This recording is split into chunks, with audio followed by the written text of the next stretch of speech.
July 21st. Thanks for joining us on ARC Rochester. I'm Abi Fridmann. And I'm Stephannie Joseph. Dan is off. We've got a full 2 hours to get through, so let's run down what we've got brewing for you. All right, so this morning we're spicing things up by discussing garden fresh herbs. Nutritionist Elissa Strassman will join us with some ways to incorporate homegrown elements that range in health benefits and also will add some flavor to your favorite meals. That is coming up in this morning's Health in a Handbasket. And then one of Rochester's most elegant evenings is returning. After a 2-year hiatus, we're getting a closer look at Dinner on the Bridge and how you can take part to benefit a special nonprofit. And then later we are relieving a little bit of tension and getting rid of some stress with the help from Mount Hope Chiropractic. They're joining us in studio today with a hands-on demo showing us how massage and chiropractic care can work together so you can feel your best from head to spine. I'm very excited.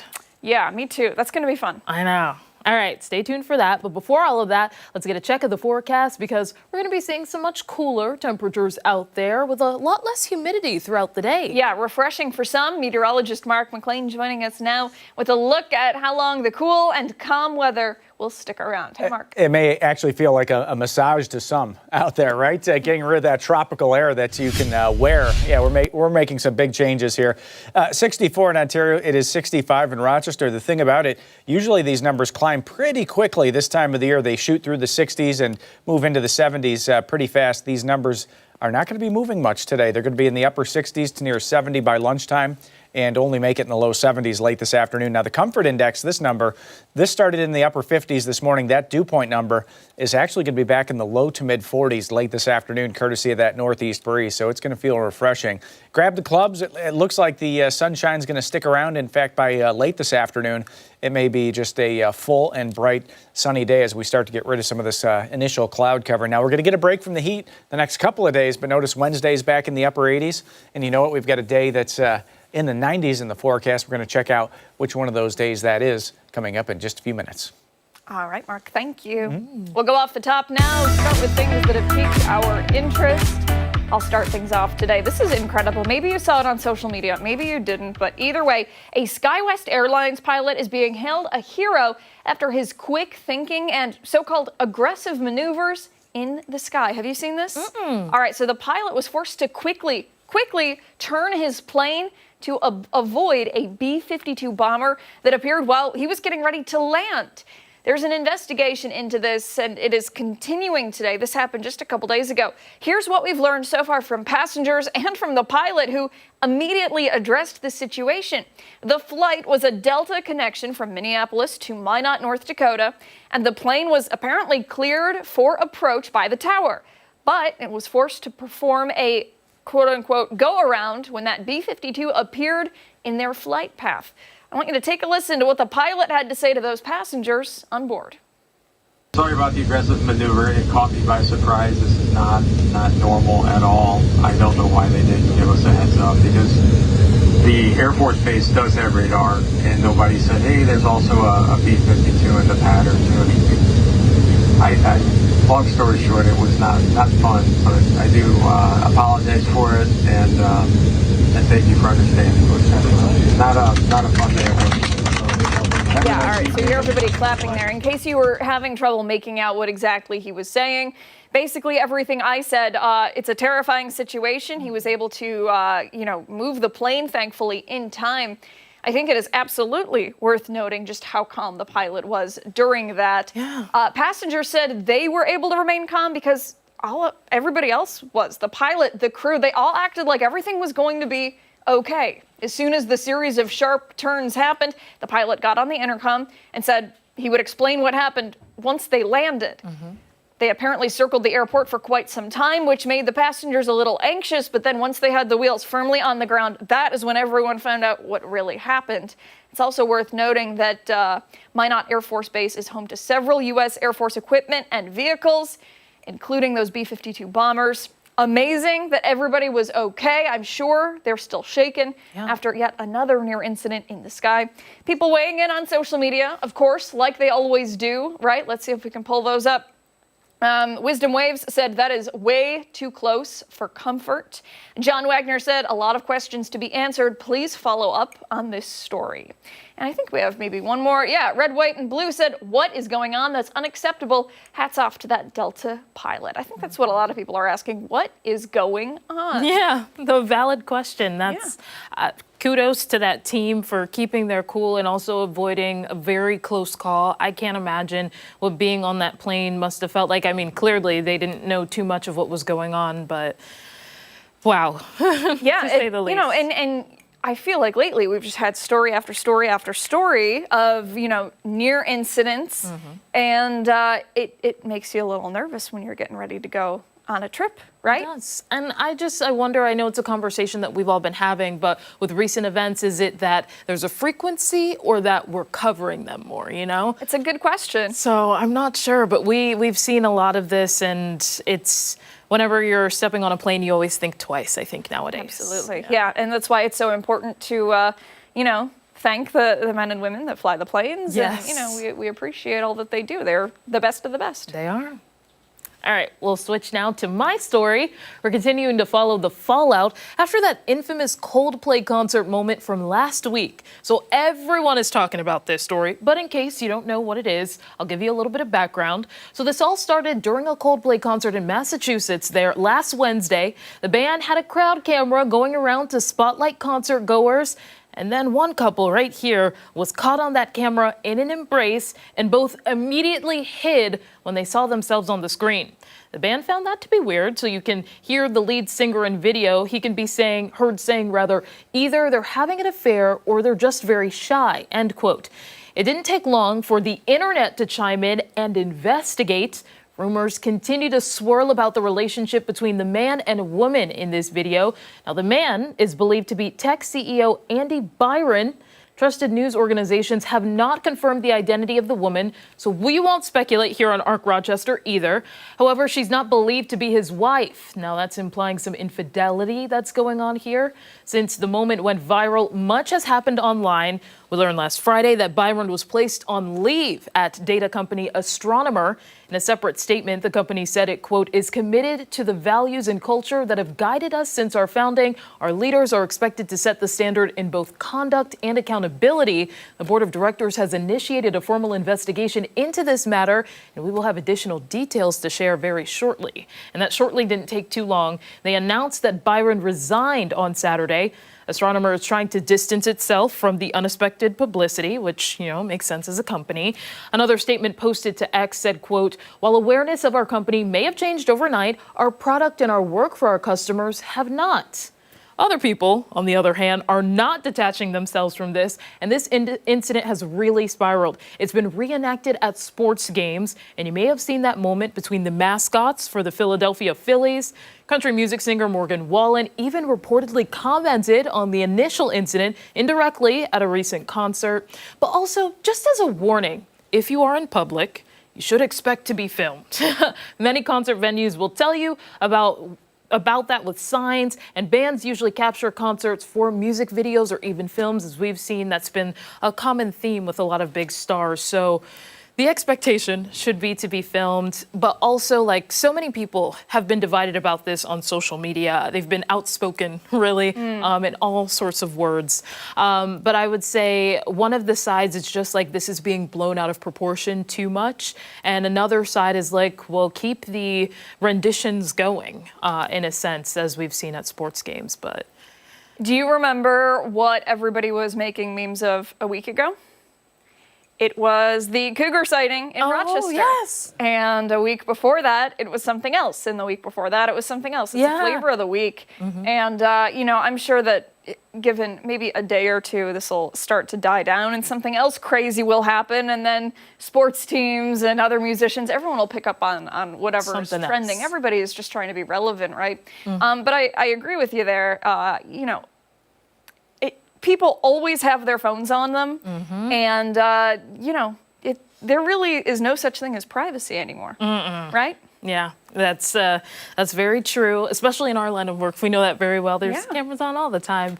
But also, I just feel like when it comes to remembering humanity, there are so many different people involved in this situation, and a lot of people want to chime in and give their, you know, side. You are not any of those people in that situation, and it's not right to assume things. There's a lot of hurt that's probably going around. So just remember to be kind and gentle where it's needed, because this is a tough situation, no matter whose side you are looking at. So a lot going on. You're a class act, Steph. I think everybody could probably take a page out of your book. Thank you. Hey, much more to get to this morning on ARC Rochester, including when we come back. We're celebrating a very special anniversary for local Bills fans. Yeah, you don't want to miss it. Don't forget that you can watch us on the go wherever you are by streaming us live on the 13 Wham YouTube channel and foxrochester.com. ARC Rochester is back after this.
It's a milestone season for Bills Mafia in Rochester because today marks 25 years since the very first Buffalo Bills training camp at St. John Fisher University. This morning, we want to check in with Paul Hemingway, the man who's been behind the scenes making all of this happen. He's the director of camp operations. Good morning. Thank you so much for being here. Hey, good morning. Thanks for having me. I appreciate it. I'm sure that you are slammed over there at St. John Fisher University, so we appreciate you taking a couple minutes to check in with us and chat. First of all, we should say congratulations. This is such a milestone for you guys, but we know that the big celebrations are really planned for next year. Tell everybody why. Yeah, next year will be hopefully the 25th anniversary of the Bills coming to camp. They took a 2-year hiatus during COVID. But yeah, we should have some big plans next year. So 24th anniversary this year, yes. Wow, amazing. And tell us a little bit about how things have changed. We were playing some archive video earlier, and we could notice a clear difference. But for you on the planning side of things, how are things different? Yeah, I think every year it's just gotten bigger and better. I think in terms of the team success, the demand is just through the roof. So, with us coordinating with the team, just trying to create a really fun, family-friendly atmosphere here. Definitely has put our university on the map. But yeah, just kind of bigger and better every year. And what kind of planning goes into making it bigger and better every single year? I'm sure it's quite a bit. Yeah, it's a multi-month process. I think when the Bills season normally ends, we start talking about training camp, and it really is converting our university into an NFL-ready facility. There's so many people behind the scenes here at school that put this on, from our facilities team to our dining team to our information technology team. We convert our dorms into living spaces for players and coaches. Our classrooms turn into meeting spaces for players and coaches. Our dining area turns into, a hotspot for players and coaches. So it literally is just taking the infrastructure, the people that we have here, and turning it into an NFL facility. It's really incredible just to see it come to life. Yeah, that's absolutely for sure. A lot of people that we've talked to over the years have just been so excited. It's become a tradition for a lot of families around here. I want to talk about some of the partnerships. You kind of alluded to it a little bit before, but I know that CPR training, for example, was a part of last year's camp. Anything about this year's camp in terms of those partnerships coming back? Yeah, again, there will be, sensory deprivation. There are nursing stations for women. There are definitely the amenities that you would see at a Bills game. They do a great job of bringing those here to Fisher. Again, certainly lots of activities for kids. There's a fun zone. There's interactive games, ballpark food. I mean, the things that you would see in an NFL environment. I think just what's cool about camp is you just get a little bit closer, right? It's a little bit more personal. And I think that's why people enjoy it so much. But really think about going to a Bills game, and the team does a tremendous job of trying to bring all those services and assets here to Fisher. And on top of it, you have HBO's Hard Knocks to look forward to as well. Tell everybody a little bit about that. We do, yeah. It's been incredible to see that come to life. Again, the last probably 4 weeks, we've helped them wire classrooms and get ready for team meeting spaces. I don't think fans will see it a lot. I think they really want to be out of the way. They're a fly on the wall.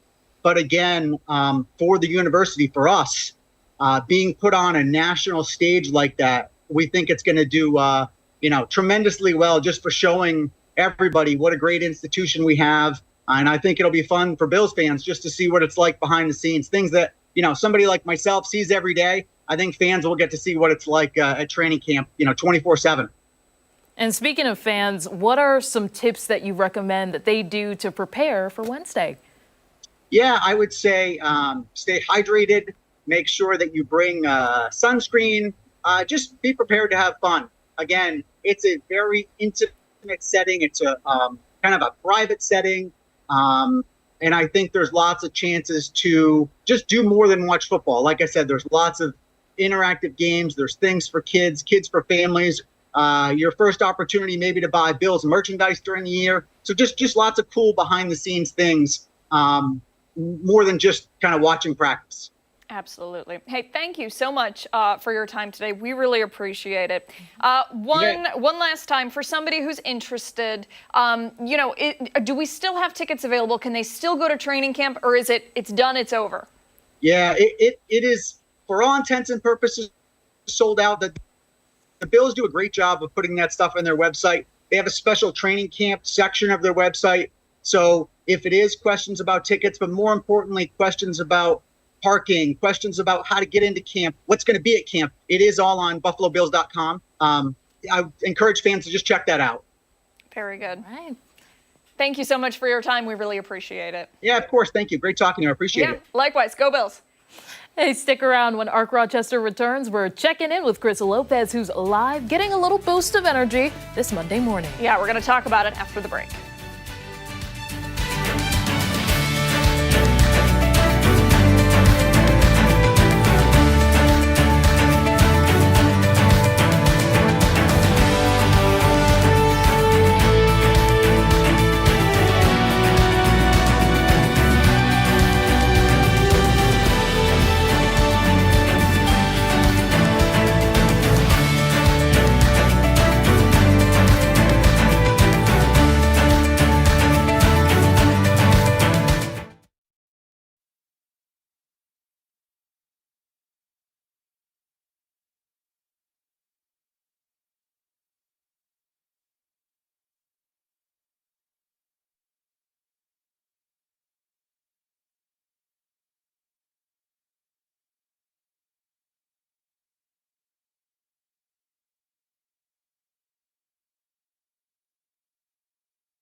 Monday, which means a lot of us are struggling to get back on the work track from the weekend and power through that slow-paced start to the week. Yeah. And if you're looking for a little boost to get through your day that's different from your typical coffee order, the one place in Victor has you covered. Our Krista Lopez has been live at Bleu Dog Drink Company to see all of the things that they have to offer. Hey there, Chris. Hey, what's up, guys? Yeah, so this business has been open, I would say, roughly about a year and a half, I would say, and the growth has been tremendous. It so happened to be Missy coming in here, their distributor here for Lotus and Monin. Tell me about their growth. Day one, how much cases of Lotus, their energy, were they ordering, as well as their syrups? And then give me kind of a timeline of what it's like now. So I met Mark and Danny about a year and a half ago, soon after they opened. They were, at that point, they were probably doing maybe a bottle or two of Lotus every 2 weeks and a couple bottles of flavor syrup. And we established a relationship. These guys are awesome. They're doing great things here in Victor. And as they grew, we sort of talked about like their goals. Yeah. You know what I mean? Like, where are you guys at? What are your goals? They were probably doing 25 or 30 customers a day. And I was like, oh, you could easily do 100. And she was like, we'll never do it. And I was like, yeah, you will. You're going to do 100. And now these guys, they have lines out the door. And it's crazy. I'd say last time we delivered probably 12 cases of Lotus. And One bottle to 12 cases? 6 bottles in a case. Okay. And they went from one bottle, yeah. 6, okay. Yeah, so it's crazy. 12 cases of Lotus and then another 5 cases, 6 cases of the Monin. Is there anything that you're a distributor for other places? Is there anything exactly like this? I'm talking Nike, Adidas, I'm talking Quick Trip versus Circle K. No one that I know that serves just Lotus. Yes. So Coffee Depot, the company I work for, we have a store called Infinite Nutrition in Syracuse. And that's about 60 miles away, maybe. Okay. And that's You gotta travel an hour. Closest thing, yeah. Okay. Yeah. And where do you see this business going? This is really, there's nothing like it. You said an hour, you'd have to travel an hour to get to something like this. Yeah. Where do you think a place like this is going? I think this is the future. Beverage has seen a lot of changes over the last 5 to 7 years. And I think energy drinks, especially natural energy drinks, versus the big name brands out there, I think they're going to really take off. Them and the dirty sodas. I know in our retail business in Cortland, they're about 25% of our sales now. And we're a coffee shop. And they're still 25% of our sales. Natural energy is where this is going. That's where this is going. Thank you so much for Yeah, your time. sure. I want to get to Danny and Mark. They're the owners here. Okay, I want to talk to you a little bit, a personal story. When you first started, day one, week one, month one, what were you feeling when you first opened this business? Scared because it's really our first big brick and mortar. So we had, rent, we had overhead, we had product. I'm like, oh my gosh, what are we getting ourselves into? And so we opened an iced drink company in upstate New York in the middle of winter. So we're like, what are we doing? How many people were coming in? Maybe one a day. One a day? Yeah. How did it make you feel when you just saw one person a day? Scared. So scared and nervous and like, oh my gosh, is this gonna take off? Are we gonna be successful? And we just remained consistent and just pushed forward, and it really has paid off. He's been able to come home and work here full time with us, so we're a full-time family-run business, and it's been amazing. This community has really supported us, and we love everyone that comes in, and it's just been such a great experience for us. And Mark, you've been along for the ride. How's it been? Year and a half? Year and a half is great. I mean, I think like Danny said, you start out, you're scared. You wonder what it's going to bring, and now seeing where we are today, I mean, we look back and we're humbled, we're thankful, but it's a blessing being able to see us being more involved with the community, and I think that's our goal. And primary clientele is teenage girls, right? That's who's coming in here. Where do you see, the next step for you guys in terms of clientele? I think for us, I think it's going to be everything from A to Z, from the young to the old. And I think for us, I think we're moving to not just kids anymore. It's adults, it's parents, it's grandparents that are coming in that just want something different. So. And then for you guys, how kind of proud of this business are you? You have your 2 daughters working here. You have a consistent clientele that comes in here. We've seen that throughout the morning. How proud of you guys of yourselves? So proud because we are family run and we make a point of everyone that comes in knowing their name and talking about them, about their family and their lives and getting to know them. And I think that's why we have become so successful is because they come in and they feel at home, they feel comfortable, they feel like, they're a part of this as well. And then Livy, she's your daughter. How proud of you? First, she's out back there handling the drink, handling the cash register as we're doing these live hits. I believe she's making me a drink right now. What do we got on tap here? We got Pineapple Express. It's on one of our summer specials. It's spicy mango and chipotle pineapple. Spice that's added in here. Let's get the Latin flavor.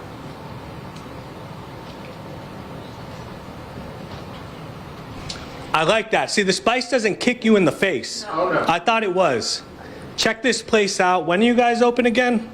Monday through Friday, 6:30 to 6, Saturday 9 to 4, and Sunday 9 to 3. And then we'll have information on our website on Fox Rochester how you can check this place out. Back to you in studio. Uno mas. We got one more hit coming up in about 20 minutes or so. I'm gonna need like 5 of those, Chris. Yeah. Please. Just all morning long. They look really good. Mm-hmm. You got the Mondays? Yeah. This will shake that off. Yeah, case of the Mondays. Thank you, Lopez. Hey, don't go anywhere. Much more to get to this morning on ARC Rochester. We're back after this.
Monday morning. Thanks so much for staying with us here on ARC Rochester. Meteorologist Mark McLean joins us now with a look at today's break from the tropical air, as well as some weather trivia. Yeah, and the trivia kind of follows that theme, right? So we get this break from the tropical air. I just came from a place where the dew point temperature was 78 degrees. Ooh. Can you imagine that? Yes, I can't. Yeah. I love the humidity. Yeah. But I like just kind of marinating in it. Yeah. I don't want to be walking around in it or anything like that. A simple walk from the house to where the car was in the driveway, and you were glossy. I mean, it's that kind of weather, right? Like paper sticking to your forehead. Right. We've done that on the air. I think that still lives on Instagram somewhere. But yeah, the weather trivia today, it kind of goes along that theme, right? We looked back through the records, at least in 1948, and came up with this. We've had plenty of humidity. That's the layman's term for it, okay? Really, it's high dew points, okay? But we say humidity in casual conversation. This summer in Western New York, do you know what the highest dew point is in Rochester's history? And here's some of the choices: 74, 77 degrees, 80 degrees, and 83 degrees. So this would be one of those, quote, official observations at the airport that they take once per hour. So we also get 5-minute data that comes in from the airports, not including some of that data. So what was the highest that we've ever experienced in Rochester on record? I feel like we've talked about this, no? I know we've done in the world. Yeah. But I feel like at the time I asked you, what's the highest in Rochester's history? We probably talked about ranges for sure. You know, what would be considered, quote, a high dew point in Rochester. For some folks, they really start to notice it when it hits about 60, especially if it's early in the year, like April or May, when that dew point first hits 60. Yeah, you look, that stuff starts sticking a little bit more. You're working out in the yard and you notice it. Some people call it gross. Yeah. Gross weather. Disgusting. We all call it something. I don't know if I would call it gross. I think I get gross. Yeah. And that's pretty much it, you know? Yeah. There's other parts of the country that are grosser. Yes. Okay, let's talk about the weather. Speaking of the tropics, right? We got a big break ahead for the next couple of days at least. It's going to feel pretty stellar for you late this afternoon, pretty satisfying on Tuesday as well. So if you do have to do anything strenuous outside, those are definitely your days. By Wednesday and Thursday, some of that tropical air starts to build back into town. So if you like that classic summer swelter, you're going to feel A-OK again by later this week as some of that humidity builds back in. But a little bit of cloud cover for right now. We also have some sunshine, 65 degrees. The northeast breeze, very noticeable at 15 miles per hour, but concentrate on that number at the bottom of the screen. The dew point is at 54 at this point, but by this afternoon, watch what happens. Future dew points, they start to plunge. You know, when you get dew points back in the low 40s, that's more like late September, kind of early October. Crisp, I think, is probably the word you start to think about with dew points like that. It's a little too early for the pumpkin spice for me, but you know, the dew points start to go back up here. We'll surge back into the 50s, and again, probably mid and upper 50s by Wednesday, near 60 again. So we'll bring back that atmospheric moisture content. If you like this air, you can thank Canadian high pressure up to our north. That big blue H on your screen, and that little cold front that's shifting through right now, giving us that break from the tropical air, at least for a little bit. But the forecast map ahead, anytime high pressure goes off to the east of Rochester, then the flow comes in from the southwest. So that's going to take place heading into Wednesday and Thursday, and that's where that warm-up comes from late this week. Likely one of the warmest days that we will have this summer. We'll have to see for Thursday. Could end up being the, quote, warmest day of the summer for Rochester. We'll have to wait and see. But a small chance of rain later Thursday, probably a better chance Friday as that cold front goes through. It's not going to knock too much out of the temperature. We'll still be in the 80s, but just not quite as humid heading into the weekend. But more like September today, low 70s, some patchy clouds out there. Great weather if you have to paint something outside, if you have something on your project list to do outside, this is your day to do it. 54 tonight, you're going to see that little thin crescent moon again off in the east sky. It's pairing up with Venus again every morning. For the last few mornings, you've noticed that if you're an early riser. Off in the eastern sky, southwest breeze 3 to 8 miles per hour with that mainly clear sky. In the 7-day forecast for us, some hazy sunshine. And for the football fans, St. John Fisher, the place to be. Wednesday, I know somebody that's going to be there. Oh, boy. Yeah. They got a ticket. She's a pretty big Buffalo Bills fan, if you know what I mean. I do know what you mean. 88 degrees. She says she wants to go through a table this year. 94 on Thursday, hot and humid. 88 on Friday, some scattered showers and storms. And I said, you know, with the back issues, and we're probably beyond that stage of our life. Oh. I mean, you know, Kitty Van Bortle did it, so I feel like, you know, this is true. No excuses there. This is true. Wow. You know, I feel like with proper safety equipment too, you know. It can be done. Well, it can be done. We're already seeing chiropractors. Sure. So. Yeah. There's no shame in that. Adjustments can happen. It's all good. That's quite an adjustment. And she's established somewhere, so it won't even be like she has to wait. She can just call in. She's and go. established that she can damage other bones too. Remember that. Yeah, good stuff.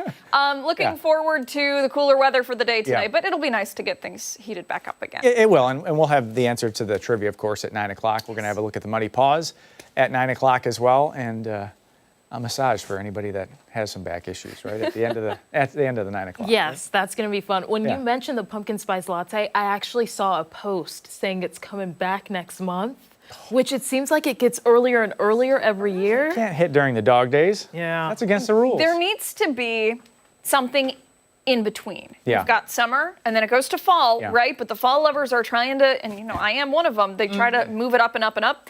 We need something in the middle. Got to infuse it with a strawberry daiquiri or something. Yeah. Just Sounds mix it good. out, something frozen. Ooh, sounds Yeah. good. Yeah. It's been a while. Yeah. All right, Mark, thank you. Much more to get to this morning on ARC Rochester. Stick around, we're back after this.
It's a feeling we know all too well. You get halfway through the workday and then you hit that wall, making the last half of your shift pretty unbearable. And if you're looking to fight off that midday crash with a little pick-me-up, Chris Lopez has got you covered.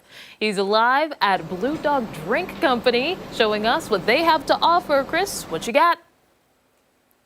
Hey, what's up, guys? You guys have been wondering, I haven't given them a shout out since 6:30. You're wondering why it's called Bleu Dog. This is Blue. This is the owner here at Bleu Dog Drink Company. He makes all the drinks. He's in charge of the register, and he's, of course, in charge of supply and demand. But I do want to go over to Livy. Now, we've been talking all morning long about caffeine, natural caffeine, and particularly kids with caffeine, and why sometimes that may not be the greatest idea, especially when it comes to those big-time, canned drinks like a Red Bull or a Monster. Right. You used to drink some of that stuff, and then you turned a new leaf to naturally aspirated energy, if you will. Can you tell me the difference between those two separate drinks, something like an Alani versus something here? Well, I used to drink Celsius and Alani every day at school, and when I would bring them to school, I would feel it like immediately, but not like the good, like, oh, I'm awake. I would feel a sense of rush in my body, and it's kind of hard to concentrate in school when that happens, and then all of a sudden I would just feel tired and I would need to crash, but I can't, I'm in school. But with Bleu Dog, since it's naturally caffeinated,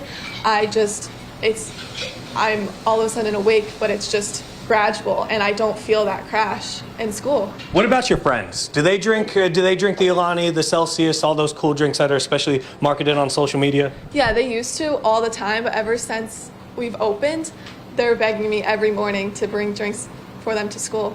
And then for the kids that really want to stick with that, they want to stick with the Monster, they want to stick with the Alani, they say, no, Livy, I'm good, I want to keep going to the gas station. What would you tell them in regards to what you're tasting, what you're feeling?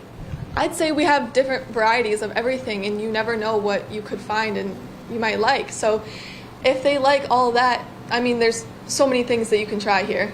You're a great social media expert, also a great marketer. Thank you for your time this morning. I want to go over to you guys. Okay.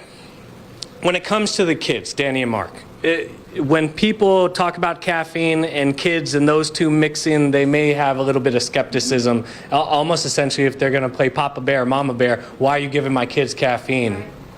What would your kind of counter to them be? So all of our drinks on our menu could be caffeine free, and you can customize fully how much caffeine you put in the drinks in 40 milligram increments, so you can choose how much caffeine you want in your drink. And we saw a little kid come in here. I believe he just had one pump of the caffeine, so the equivalent of like a cup of green tea, really. For those kids that I asked Livy about it, those kids that want to stick with the Monster, they want to stick with the Alani, the cool cans, the social media marketed cans. What would you tell those kids that maybe you haven't attracted in here yet? Because, being honest, that stuff is really bad for you. It's man-made caffeine. It gives you the boost. It gives you the crash as well.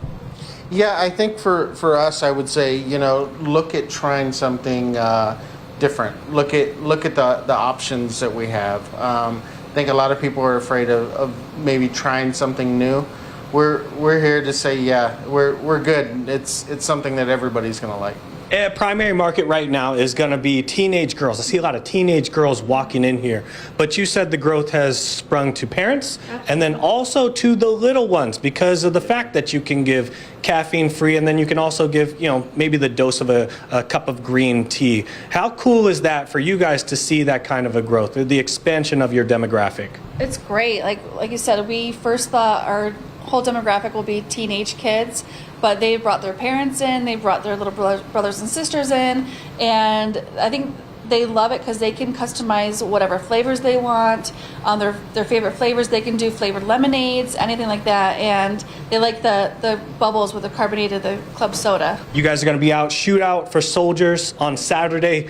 You're going to be there 24 hours, my friend. How can they go check you out? Just look for the sign Bleu Dog? Yeah, you can look for the sign Bleu Dog.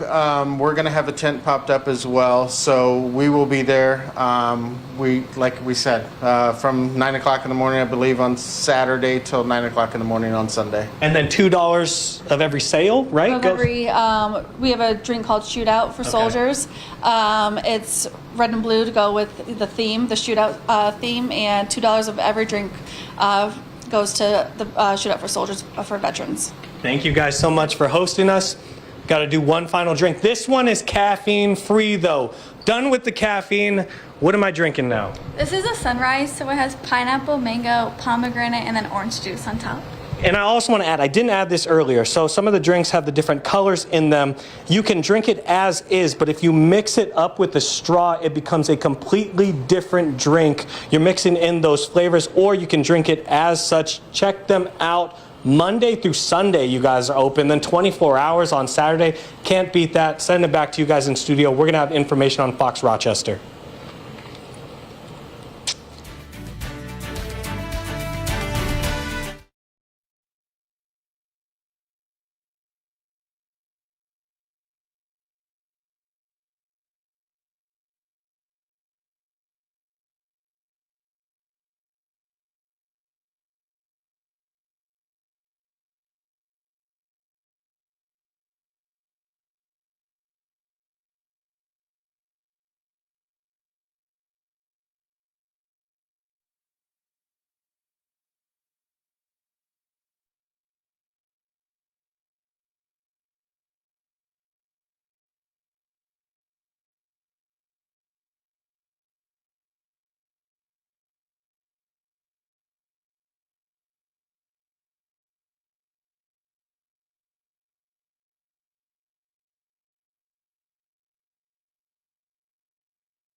comes to cooking, a little bit of herbs goes a long way. And now that it's gardening season, you may be searching for ways to incorporate all the garden fresh herbs you have on hand into your meals. Yeah, for this morning's Health in a Hand basket, dietitian and nutritionist Elissa Strassman joins us. We're going to talk about boosting your health, brightening up your dishes, and elevating even a simple marinade, all with herbs. Yeah. You hit the nail on the head with all my talking points. That was fantastic. Wow. We can call the show over. I mean, that was awesome. great. So we get to leave. Awesome. Yeah. Amazing.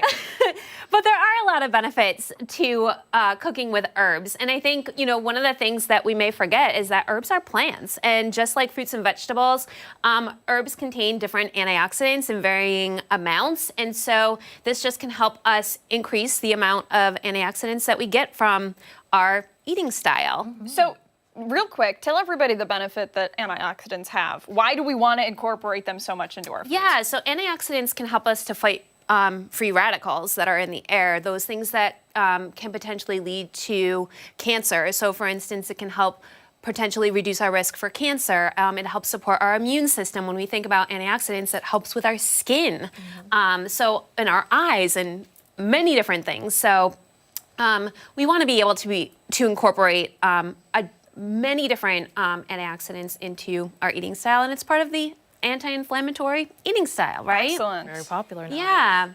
Yeah. So one of the things that we can do is simply create different mixtures for different marinades, because it is National Grilling Month. So thinking about how can we use herbs with grilling, and so marinating or making a dry rub or a dry marinade with some of our herbs is one thing that we can do. And what I always hear is, oh, well, it's like the same food, right? The same protein over and over and over again. Or I eat this over and over, zucchini, over and over and over again. And then we were just talking, holy cow, we can totally change the flavors of foods just by what we use to season it with. And so when it comes to marinades and herbs, we can go Mediterranean, we can go Asian, we can go Latin American or Mexican. So there's a lot of different things that we can do depending on the herbs that we choose and the seasonings that we add. Another potential benefit of cooking with herbs and seasonings is that it may help us to reduce how much sodium we actually have to add to our foods to produce flavor. So if we think about if we're only using salt as a seasoning method, we're putting a lot of responsibility on that salt to carry a lot of flavor. That's very true. Yeah, for sure. Some other things that we can do is, have you ever seen those foil packets? I think so, but yeah, maybe people at home though haven't. Yeah, so one of the things that I also like to do with herbs is just, you can take them and lay them down with lemon, slices of lemon, and you can put whatever you're cooking on the top, and it helps to permeate through. And then you don't have the cleanup that you would with, although grilling, you really don't have much cleanup with grilling either, but it totally takes away some of the cleanup. But just kind of putting herbs down into your foil packet along with your seasonings is another way. And then for finishing, so oftentimes, herbs, they can be a little bit delicate. So if we are finishing our foods, I was just telling you earlier, I love putting mint and parsley and basil, I will throw them on my fish tacos when I'm done. But also if we're pulling some of our veggies off, tossing fresh herbs into our veggies when they come off the grill can also be a way that we incorporate flavor and those antioxidants and nutrients into our eating style too. Mint pairs well with fruit. Yes. And also basil. Yeah, I love basil. That's my favorite one. Yeah. Do you have a favorite seasoning combo or a favorite combo that you like to use with herbs? I love fresh herbs. I'll say parsley, cilantro lately has also been on my list. I'll pair it with a grill mates if you've ever seen those from McCormick. Really good with anything. You could do a chicken, you could do a fish, salmon is what I was thinking of when you brought out. Is that thyme, is it? I have, this is oregano. Sorry, I'm smelling. This is what you do when you have the herbs, right? Absolutely. So this is oregano, this is rosemary, we have some mint, we have parsley. I don't have cilantro in here, but that was on my list of things to get, and it didn't make it to the studio. That is all good. This is not an herb; it's just a spice. But I put adobo on everything. Yeah. But with that, I've always found that basil and parsley go really well with that. Yeah, for sure. I think there's a lot if people are questioning like what goes well together, there's so many resources online. If you just put like urban seasoning pairings, you can find tables and different ideas, but also just look in your own kind of spice cabinet and see what things that you have, or literally go by smell. You know, you really can't go wrong.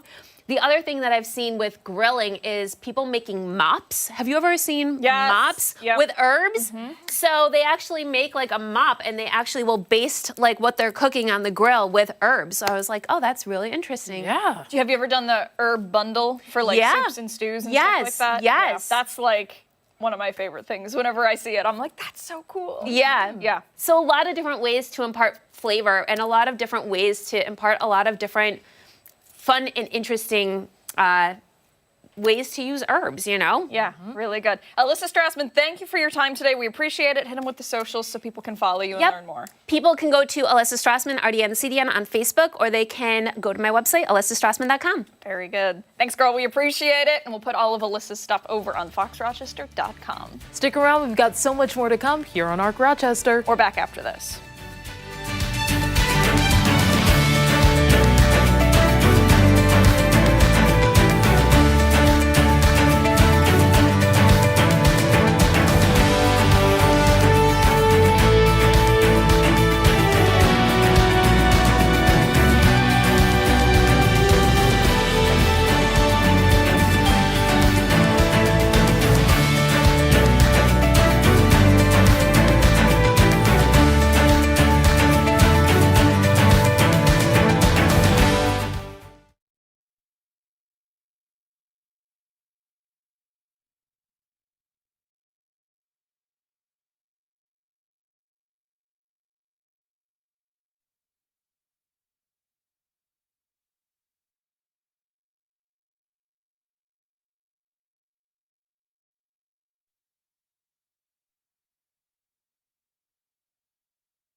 Much more to get to this morning on ARC Rochester as we continue into the 9 o'clock hour, including a hands-on demonstration on how to ease some tension and practice a little self-care. Yeah, ARC Rochester returns after this.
Monday morning, July 21st. Thanks for staying with us on Arc Rochester. I'm Abi Fridmann. And I'm Stephannie Joseph. Meteorologist Mark McLean joins us now for another check of the forecast and the answer to this morning's weather trivia. Yeah, kind of an interesting one, especially for the summer lovers. You know, how much moisture could you squeeze into the atmosphere in Western New York if you tried to squeeze moisture into the atmosphere in Western New York? It's like a sponge. So the warmer it gets outside, the more atmospheric moisture content the air can have. So here's the question. This was from last hour.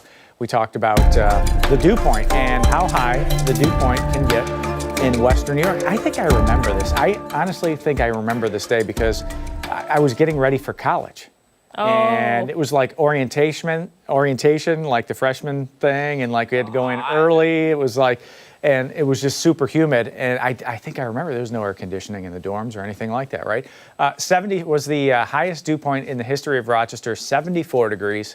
77, was it 80 degrees or was it 83 degrees? And we We've have got guesses. guesses. Lots of Wow, guesses. look at Yeah. everybody. Julie and Janet say B. Pamela says C. We've got Murray and Ivana B. And Frank says D. Oh, and Abby has. Abby's got some. What Yep. you got, girl? This is the 50% A, 50% C. So people all over the board here. Yeah. Yeah, I'm going to go with 77 as well. 77 degrees? Yep. Yeah. The highest dew point. Steph, what do you say, 77? Woo! All right. I think I went with the wrong answer, though. What? Yeah, I think it was 8. No, it was 80. Mark. That's I'm on vacation brain, okay? Oh, my No, it is gosh. 80. Everybody that had B, though, is going to feel real good now. Looking Right? Looking All at right. the But this was on August 15th, 1995 at 2 p.m. in the afternoon. It was 80 degrees. I'm sorry about that. Boy, I didn't post the answer online. I just posted the question. You all right, buddy? I'm not really. Worried about you. Not really. My goodness. Things are well, let's go to this. This can't be wrong. Aw. Ralph, look at that face. look at his hat. Are you kidding? Right? You know, on a day like today, you probably won't need the hat as much, but you know, by Thursday when it's 94 outside, Ralph right there is gonna. Today it's a fashion statement. Yeah, it's more of a fashion statement, as is the harness there. But Ralph's in good shape today, tomorrow, Wednesday. Stay dry for us by Thursday. A very small chance of a shower, but you know, this week is looking pretty quiet for us. You know, thankful for a quiet weather week. You know, a couple of weeks ago we were talking about tornadoes and you know other things and some flooding, and you know it is nice to have a nice quiet weather week every once in a while. But by Friday we'll have to watch for a few storms out there. Today you don't have to worry about that. Some patchy clouds. These are the kind that you can kind of make a little bit of a shape out of them if you look at them. 66 degrees, and it's that northeast breeze. See that dew point number? Mm-hmm. It's still going down. Right? We started at 5 a.m. It was like 57, 58, and usually it just hangs in there this time of the year. It'll even go up a little bit, but that dew point is down to 53, and that number is actually going to be dropping into the 40s this afternoon, which is pretty unheard of in the month of July and August around here. You never get those dew points in the low 40s. But our break from the heat doesn't last too long. We go from 72 today to 76 tomorrow. 88 degrees by Wednesday. It's a little bit above the average as we get towards midweek. But for the time being, it's high pressure. And that nice quiet northeast flow with that weak cold front over us that's keeping things nice and quiet. The forecast map as we move ahead will keep it quiet tonight, tomorrow. It'd be nice to have some windows open. You open the windows if it's in the 50s? Yeah, absolutely. Right? You gotta let some fresh air into the house. Shut the air conditioner off. Give your utility bill a break. Right? We can use that. High pressure sliding off to the east. And when that happens, of course, you see that little red line go off to the north of Rochester. That is a warm front, and that's the quote barn door to the warmth that's coming in from the Midwest. It's going to be through the 80s, the end of the 90s by Thursday. But your golf forecast today: get out the clubs. 66 at 10 a.m., 70 at 1, 71 degrees at 5 o'clock this afternoon. Looks like a pretty good day for you. Take the sunscreen, stay hydrated. 54 tonight. That natural air conditioning continues. The mainly clear sky. There's that thin crescent moon. Again, you're going to see that off in the eastern sky, what's left of it anyway, as it goes to a new moon soon. I believe in another day or two we're going to lose it for a little while. The extended forecast, 50s overnight, back into the 60s there by Wednesday, and that is the official start of Bills camp. On Thursday and Friday, we'll see those numbers jump up, and overnight's back in the 70s. So, yeah, it's going to feel like Florida again by Thursday. Bills camp on Friday. We'll have to watch for a passing storm, but at this point, it looks mainly dry for Friday, Saturday, Sunday. Lots of graduations, lots of parties, weddings this time of the year, of course. Those plans don't look like they're in jeopardy for the weekend, but just have to leave that small risk in there. Yeah. I mean, hey, my garden needs it. My lawn needs it, too. I feel like everything is kind of, it's getting really thirsty. So the funny thing is, being a meteorologist, when you go on vacation, you're still watching the weather back at home. You just can't get away from it. Sure. So I'm watching the radar. We were down in the Mid-Atlantic on the Chesapeake, and watching a storm Saturday night. This storm had a water spout that connected from the base of the thunderstorm. We watched it come down, drop down to the water surface, and we're watching it there. Lots of cloud to water lightning. We're watching that too. The kids are, we're all in a safe spot. We're in the back of the truck. The storm is way away from us. So we're watching it, and I'm thinking to myself, boy, I wonder if the garden at home is getting any of this rainfall. Yeah, right. And loaded the weather app, 13 WHAM weather app, and checking out the radar. And we did get a little bit of rain, right? Yeah. I mean, yesterday morning we did get a little bit of rain, but it was I saw on the rain gauge it was only about a tenth or 2/10 of an inch. So not enough to really put a dent in dry weather. But hey, we'll take whatever falls. I mean, Absolutely. Can't choose when you're begging for it, right? Yeah, exactly. Yeah. All right, Mark, thank you. Yeah. And, hey, friendly reminder, the 13 WHAM Weather Authority app. Download it so you, too, can be like meteorologist Mark McLean. It's like a weather warehouse in your pocket. Yes. It is. It's All fun. right. Much more to get to this morning on ARC Rochester, including when we come back, we're learning more about the return of a very special fundraiser that brings guests above the falls. And don't forget that you can watch us on the go wherever you are by streaming us live on the 13 WHAM YouTube channel and even foxrochester.com. We're back after this.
11 this morning, and this week, the nonprofit organization Greentopia is inviting guests to enjoy a dinner with an unbelievable view, all to raise money for a more sustainable future. Yeah, the Dinner on the Bridge event is back after a 2-year pause, and this morning we're learning all about the experience and how it benefits Greentopia's mission. For more, we're joined now by Lisa Barron, the Executive Board Chair of Greentopia, and Morgan Berry, the Director of Green Visions. Good morning to you both. Thank you for being here. Thank you for having us. So a 2-year break, but now it's back. Yes. I imagine better than ever. For somebody sitting at home who's unfamiliar with the event, give us a quick overview. So it is a outdoor event, obviously. We seat over 250 people on the Pontarén Bridge. You sit and have a 3-course meal, wine. We throw in all kinds of entertainment and surprises. It's a beautiful event, and you get to view the High Falls and now the future site of our new state park in High Falls. That is amazing. It sounds like the place to be. Where did this idea first come from? Well, it wasn't my original idea. It was the founders of Greentopia, Michael Phillipson and Louis Stess. They started Dinner on the Bridge as a way to bring people back to High Falls, right? Since the failure of the entertainment district in High Falls and the closing of the laser light show, people really hadn't really been back. And here now, the BB station, the terrible coal-fired power plant, was gone, and you could see the potential for a park and for access finally to the public to get down to the river, to get down to the gorge, and to be closer to the falls. So that's why we started Dinner on the Bridge, is to bring people back. I'm sure people really look forward to this, or they have missed it, I should say, for the past 2 years. Tell us about Greentopia and Green Visions and how everything kind of correlates with one another. So Greentopia's mission has always been to create and sustain urban green space that uplifts individuals' lives. And Green Visions is an integral part of that. The park is the big scale green space project. Green Visions is a smaller scale neighborhood project that I can let Morgan describe a little more fully. Yeah, Green Visions, we got an acre of land tucked in between J Street and Lyle Avenue. It's the avenue that we use to work with young adults and try and get their resumes off the ground, try and get at-risk youth working and back into school. And so we have probably, in my opinion, the most beautiful garden in the city, growing tens of thousands of flowers right now. And we're gonna teach the kids every single step of operating an urban farm. And by doing that, we get a chance to jumpstart their career path. Wow, that's excellent. It is. And to be able to impart that sort of knowledge on youth, what sort of impact has it had on them and how they view the city? Well, it's a beautiful thing because they are from the neighborhoods that we work in. And so to be the leaders in their community, to be making the change actively, and to be participating in the change of a neighborhood is a beautiful, beautiful thing. And to witness the different avenues that they go into post-program is great because we're not under the impression that we're making farmers. You know, we just are out here trying to work with young adults and help them do what they want to do. Right. And for both of you, it's got to be great to see this transformation, yes? Tell us about it.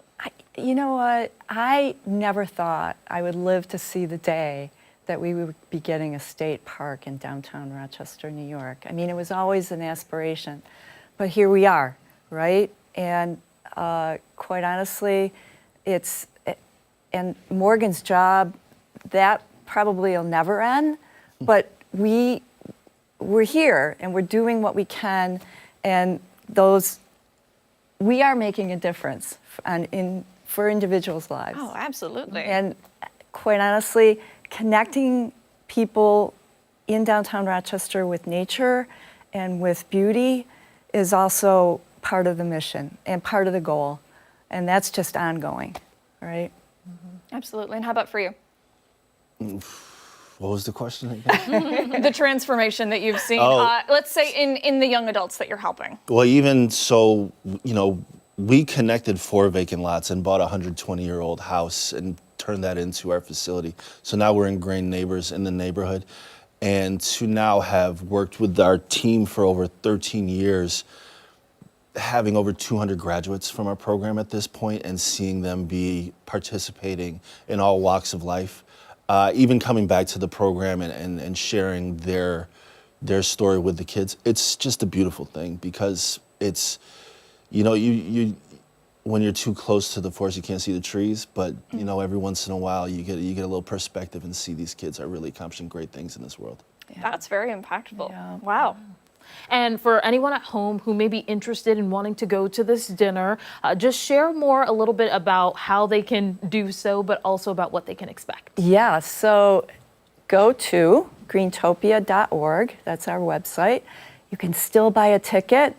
We'd love to have you come. And I've been watching the weather. I heard the weather earlier. No rain. It'll be hot, and it'll be sunny. So wear your sunglasses, your summer casual, best summer casual outfit. We have valet parking ready for you. Just come, enjoy, and relax, and have a wonderful evening. And give to Greentopia and Green Visions. That's yeah. Yeah, wonderful. Thank you both so much for coming in today. We really, really appreciate it. Is there any other way that people can get involved with your organization, Green Visions, if they're watching at home and thinking, this is something I really want to take part in? Yeah, go to greenvisions.org, and that's probably my personal cell phone on there, so reach out directly to me, and we always take volunteers. We're always happy to work with anybody that wants to work with us. Yeah. Very good. Thank you both so much. Thank we'll be you. sure to post that on our website, foxrochester.com. All right, much more to get to this Monday morning, including when we come back. We're bringing you the latest on some of the top stories we're following closely this morning. We're back after this.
Welcome back. We do want to take a moment now to bring you the updates on some of the top headlines that we've been following all morning long, starting off with a police investigation that went throughout the overnight hours. Yeah, police tell us they got a call about a domestic incident involving a firearm on Driving Park Avenue near Pierpont Street before midnight. This is video from that scene. They say a man ran back into the house when they arrived. Police shut down streets and spent hours trying to get the man out. They were able to get him out right around 8 o'clock this morning. With the help of the SWAT team, streets are reopening at this hour. And now to another story that we've been following all morning long. The father of a girl found dead after an Amber Alert in the North Country is in custody. State police are going to give an update to the media in a press conference in just about an hour. Meantime, Laura Gemmett from our sister station has more on what we know so far. I'm Laura Gemmett reporting from outside the Essex County Jail in Lewis, New York, where Luciano Fratolin spent the night in custody. He's the father of Melina Fratolin, who was found dead in Ticonderoga Sunday after an Amber Alert. Her father reported her missing Saturday night and told police she was abducted near Lake George. Police say there were inconsistencies in his account of events. Melina's body was found about 47 miles away from where she was said to be last seen, about a 45-minute drive. According to the website For Gambella Coffee, Luciano Fratolin is the founder and spends much of his time in Montreal. Fratolin is described as the son of an Ethiopian mother and Italian father, born in the remote Ethiopian village of Gambella, spending time at the family's coffee plantation there and in Milan. In a biography, Fratolin calls Melina the light of his life and inspiration for everything. Again, Melina was found dead Sunday afternoon in Ticonderoga, less than 24 hours after the Amber Alert was issued.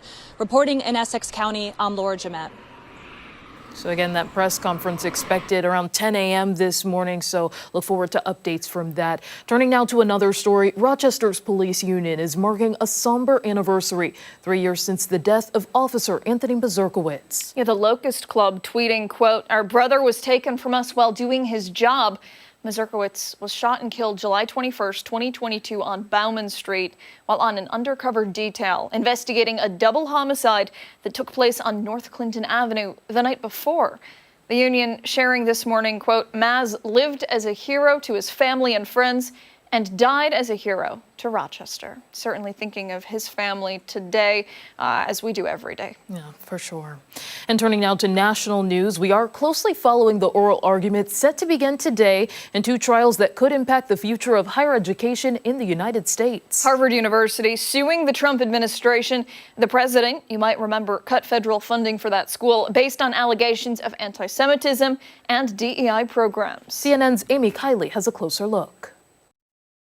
The goal is to narrow our ability to think, to teach, to voice. They're totally anti-Semitic at Harvard. It's a big day in the months-long battle between Harvard University and the Trump administration. A federal judge is hearing oral arguments for two related lawsuits. They challenge the government's freezing of billions of dollars in funding for Harvard. President Donald Trump argues the school's DEI efforts are discriminatory. He also alleges its handling of pro-Palestinian demonstrations was harmful to Jewish students. We give them billions of dollars, which is ridiculous.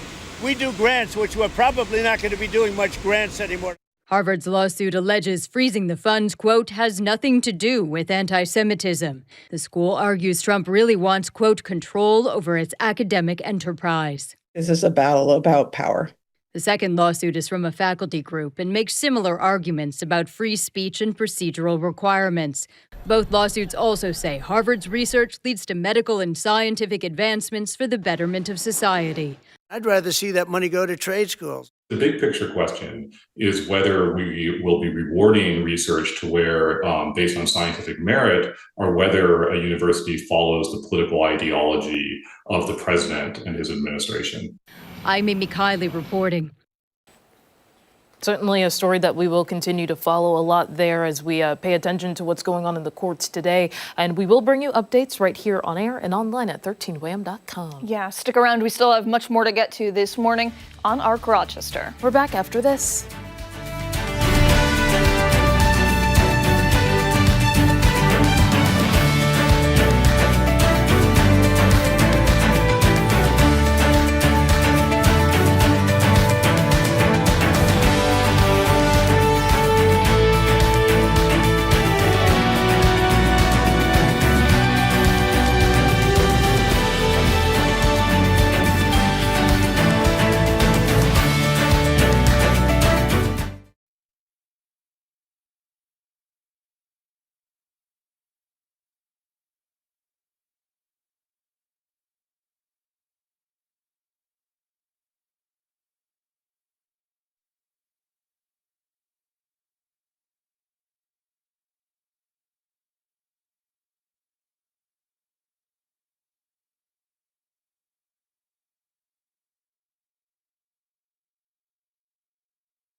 It's Monday morning. Thanks so much for staying with us here on ARC Rochester. It's time to take a look at some of the stories that have people talking in this morning's Trending Now. Yeah, Art, we'll start things out with a couple experiencing what they're calling a perfect catastrophe.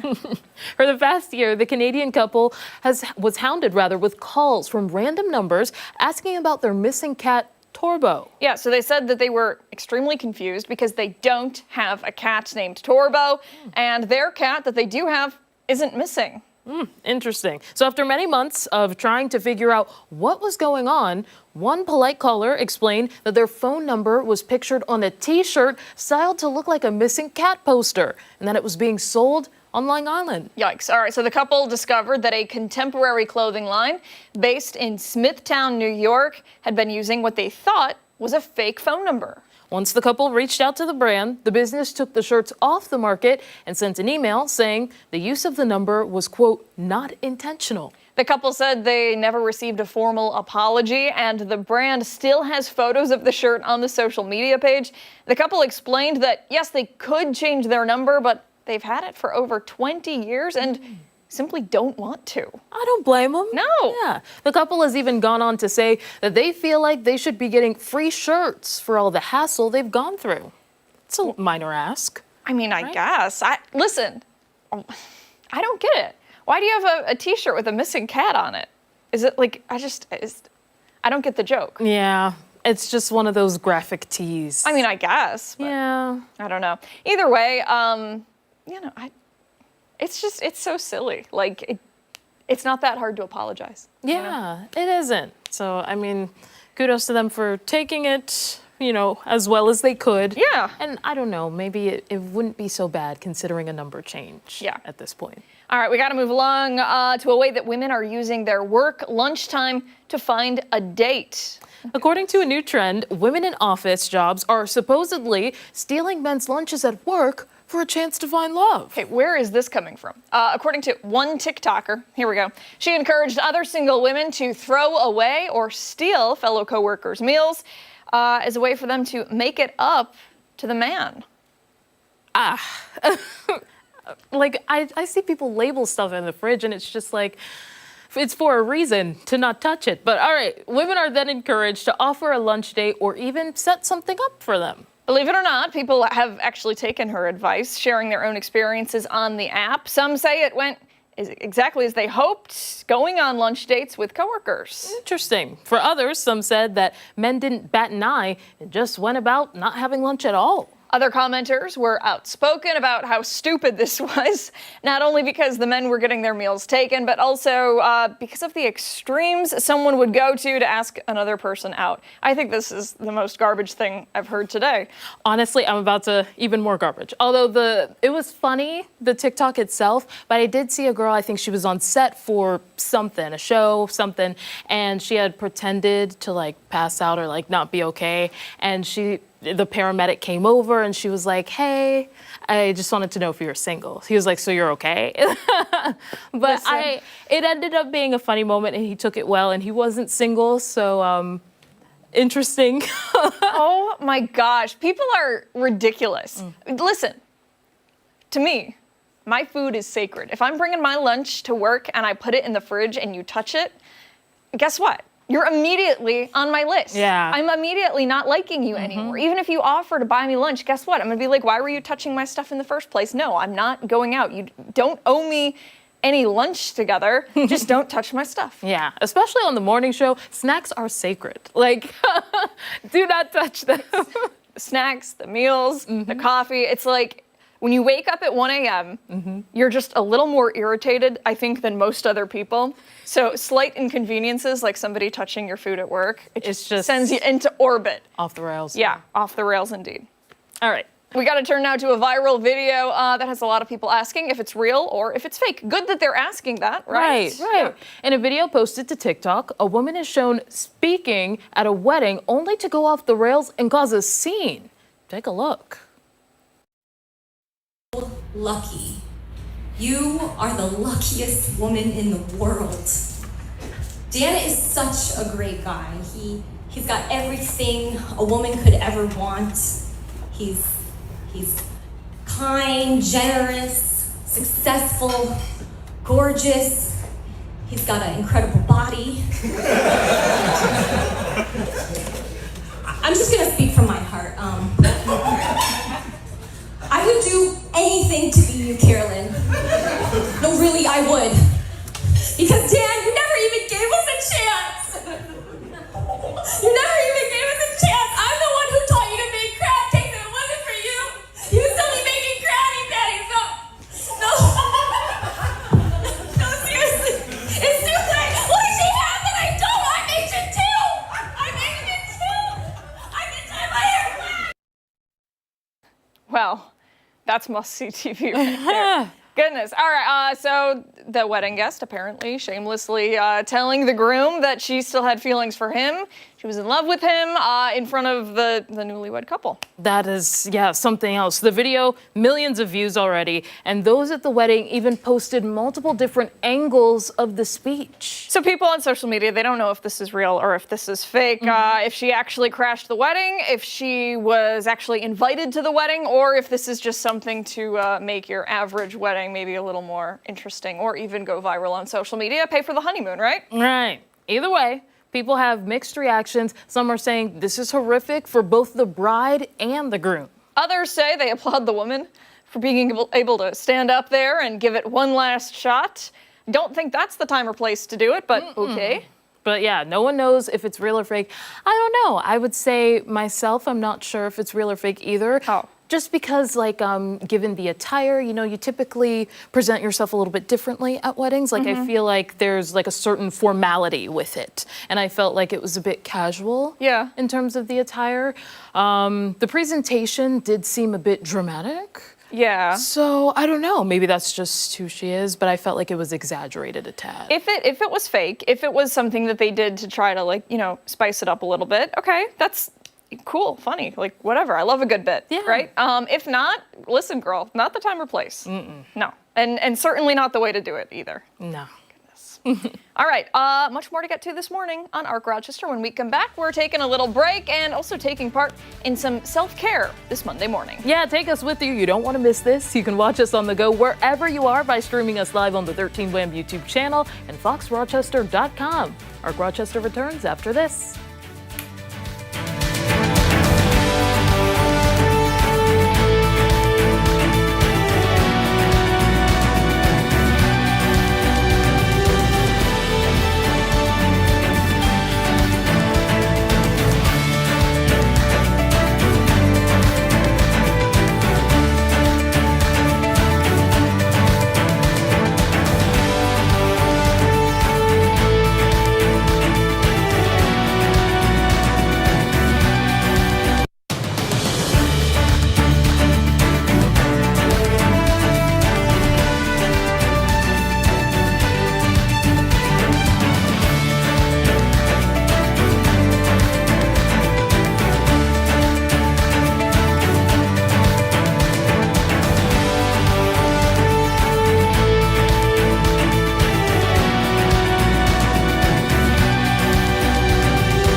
Welcome back. We all experience stress in our day-to-day lives. It's not uncommon to feel a little tight or a little tense. Yeah, this morning we're discussing self-care and the ways in which chiropractics and massages work together to relieve tension and boost your well-being. We're joined now by the owner of Mount Hope Chiropractic, Dr. Rob De Niro. Good morning. Thanks for being here. Good morning. Thanks for having me. All right, so some people may say, I know nothing about what chiropractic care is. I really don't know much about massages. Give us a little overview about how the two go hand in hand. Yeah, so chiropractic is really good at relieving, stress and tension in the joints of your spine, and massage is a great way to relieve tension in your muscles. And the two work together, to move you around and protect you. So when we get in there, when your spine gets stiff, it puts a lot of tension out into your muscular system, and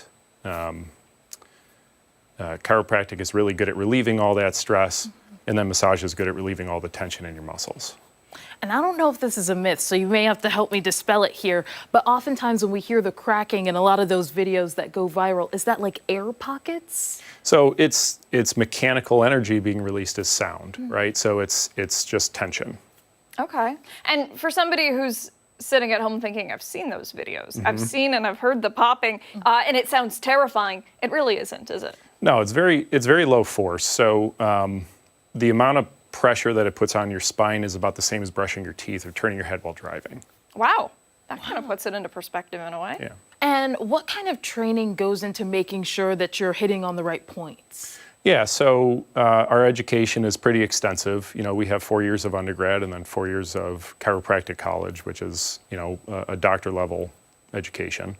It's a doctor of chiropractic degree. Massage therapy, it's 2 years in that program. So there's a lot of training that goes into it. Very good. And for somebody who's interested, which do you recommend first? Do you recommend going for a massage and then going for chiropractic care if something still isn't worked out? Okay. Yeah, that's a good question. It depends on what you have going on. 90% of back pain is mechanical in nature, which is usually a joint issue. So if you're having pain, we do recommend you try the chiropractor first, and they can direct you. That's why we incorporate both in the same office. When people come into the chiropractor, we can determine if it's a joint issue, if it's a muscular issue, and we just direct where they go and treat them appropriately. And what do adjustments look like in terms of timeline? So when people come in for the first visit, we do an exam. We make sure that we identify where the problem's coming from, and we treat them right away. It's not something that you have to wait or do extensive testing for. Typically, that's what your history and exam are there for, to identify, contraindications, any red flags. So if you had like a really big trauma, right, like a car accident, depending on what that person's feeling and what the exam reveals, we might send them for x-rays the first time, usually. But a lot of times we can get in there and really just start working on them right away and help them feel better. What do you think is the biggest myth that surrounds chiropractic care? Like people come in and they say, oh, I heard X, Y, and Z, and you kind of roll your eyes and say, no, that's not true. One of the bigger ones is that once you go, you have to go forever. What we focus on primarily, always first in our office, is educating our patients. So I spend, and all my associates, we spend the first 10 to 15 minutes of that first visit just teaching people what they can do on their own to avoid this problem, where it came from, what they can do about it at home or at the office. Because a lot of these problems do manifest from what we do all day. That's where they come from. So what can you do on your own, and how can you avoid it? And that's why most people come in. Nice. And what would you say is like the common place that people usually come in for, like back, for example? Or? Yeah, number one is definitely the low back. Neck and upper back are a close second. It's very, very common. Well, thank you so much for being here. We appreciate it. We're looking forward to our next segment with you, too. We're going to talk a little bit more about massages, how that can kind of help out. But one thing before we go to break that I want to touch on here is stress levels that go along with maybe some back problems or neck pain or something like that. Yeah, a lot of people carry their stress, their mental load in their shoulders. They carry it in their low back, even their hips sometimes. So it's a very common thing for us to see. This spot right here is statistically the most common knot in the human muscular system. I've yet to work on a person that doesn't have that one in 12 years. And why do you think that is? Is it from the phone? Is it the computer? Is it? It's just, I think, how we're built. I think when we get stressed, the shoulders start coming up, and it's just a very dominant muscle. And, there's reasons for that. But, yeah, it just takes over, and it just tightens right up, and it stays that way until released. Wow, that's really interesting. And, if it doesn't get released, what happens? So you can get stiffness in your joints, your neck, your upper back. You tend to overuse your shoulders in different ways. There's a named pattern for it. It's called upper cross syndrome, which sounds really big and scary, but it's very common and it's ubiquitous in our culture. So, headaches, neck pain, upper back pain, all that kind of stuff. All right. And for anyone who may be looking to connect with you and your services, where can they find you? So MountHopeChiropractic.com is a great way to get a hold of us. You can give us a call. You can book right on our website. Very good. Thank you so much. Don't go anywhere. You either, when we come back, a closer look and getting a hands-on demonstration from Mount Hope Chiropractic. Stick around. We're back after this.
And we are back now with more from Mount Hope Chiropractic, and we are thrilled, very excited to have them in this morning because we're going to be getting a hands-on demonstration. I can't wait. Another first on television. Steph and Mark have volunteered, so I'll just be jealous over here by myself in the corner. I'm not by myself, though. We have the doc with us now, and we also have Adrian and Dylan. You guys will be doing the massages on my two peers, so I will thank them for you. Doc, first of all, tell us a little bit about what Steph and Mark are getting done today.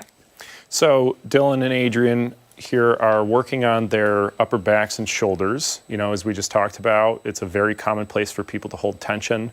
It does to your earlier question, get exacerbated by, modern life, the phones and the computers and, the desk work, that kind of stuff. So it's a very common place for people to have tension.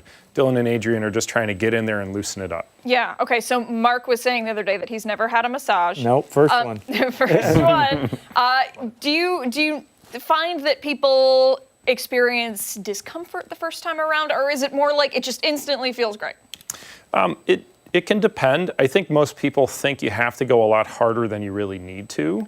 A lot of people come in pain, and they think that because they have pain, they really need that deep, deep tissue, and it's not always the case. But our massage therapists are very good at kind of identifying the correct amount of pressure. It can be uncomfortable while it's being done, but what we're aiming for is that hurt so good level. Oh, yeah, okay. Now, Adrian and Dylan don't have microphones on, so I will ask you, what kind of licensing or degree goes into becoming a massage therapist? So there's a 2-year schooling that goes into becoming a licensed massage therapist. All right, very good. And, for somebody sitting at home who's thinking, I want to get in on this, would you recommend going to a place that offers chiropractic care? Or, sometimes you have those kiosks set up like at the mall. Is that something that you kind of want to maybe stray away from? I wouldn't say you have to stray away from it. I think that in our office, we're a lot more acclimated to treating people in pain. So if you have a problem, most of the massage clients that we have had or have something going on that they want worked out. If you're just looking for general relaxation, I think you can go just about anywhere. But if you have something you want worked on, we're really good at that. So chiropractic office. Okay, and so like scientifically here, how does this help these two relax? Because I'm going to be real with you. The job is real stressful. It can take a toll on you. Sure. So tight muscles are released by massage therapy because we have these special nerves in our muscles that tell the muscle to relax, right? So when they're, working these out, you're hitting those nerves, they're sending a signal to the muscle to tell it to calm down and just release its tension. Okay, all right, very good. How are we doing over there, guys? We're doing good. We're doing great. 2 thumbs up. Oh, yeah. Excellent. Very good. Awesome. And what is the difference between a massage like this compared to like a deep tissue massage or like a hot stone massage, one of those? So hot stone, I think, would be a little bit more on the relaxation side. It's not as necessarily like medically therapeutic. You're not necessarily trying to get in there and really identify a problem spot and release it as much as it's just a general approach. Okay. All right. Very good. And for somebody who maybe didn't see our segment a couple minutes ago, give us the compare and contrast when it comes to getting a massage like this and seeing a chiropractor. Yeah. So a chiropractor is being a lot more specific to the spine and the joints versus the muscles typically. A lot of chiropractors will do soft tissue work. We call it soft tissue work, but it's very targeted usually. This is the muscle knot that is causing your problem. I'm going to release this specific point versus massage therapy where, they'll spend 30 to 90 minutes doing the whole area, right? They'll get in and do every muscle in the shoulder, in the upper back, in the neck to try and release all of it versus one spot. So you're telling me that I'm going to have to do the rest of the show by myself while they're still here for 30 to 90 minutes? That's ridiculous. There's a few spots we're working on right now. Yeah. She keeps finding new ones on you. Yeah, so it seems. And for somebody interested in checking out your services, what's a good way for them to do so? Yeah, so you can go to our website, mounthopechiropractic.com. You can give us a call. We have 2 locations, one by the U of R and one in Penfield. And we have massage therapy 6 days a week at both. Very good. Any other services that you offer there? Yeah, so at our Penfield location, we have infrared saunas with the red light therapy, and we also have a cold plunge so people can do, just the infrared sauna, they can do just the cold plunge, or they can combine them and do contrast therapy, which is really a way to, boost both of them. Okay, so the red light therapy and the cold plunge, how does that help? How will that, really just put the icing on the cake here? So the infrared sauna is really good at just, bringing down that tension level, bringing down the mental stress. It helps your cardiovascular system, helps blood flow. So if you combine that with a massage, you're really kind of getting the full approach, whole body. Very good. Excellent. Thank you so much for coming in today. We appreciate it. And, hey, I hate to wrap it up here because you guys really look like you're enjoying yourselves. Real quick, scale of 1 to 10, how we feeling? I'm like 10. 10? I was great. sharing that. Yeah. Hitting all the knots, yeah. Oh, yeah. Well, I don't really think it's fair that I got left out of this one. But it's okay. It's fine. Hey, time right now is 9:54. When we come back, our final thoughts this Monday morning. We're back after this.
Way too much. Hey, final thoughts of the morning on ARC Rochester.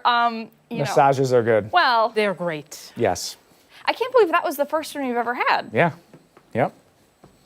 You just never. First couple of things last couple of weeks. First, ped.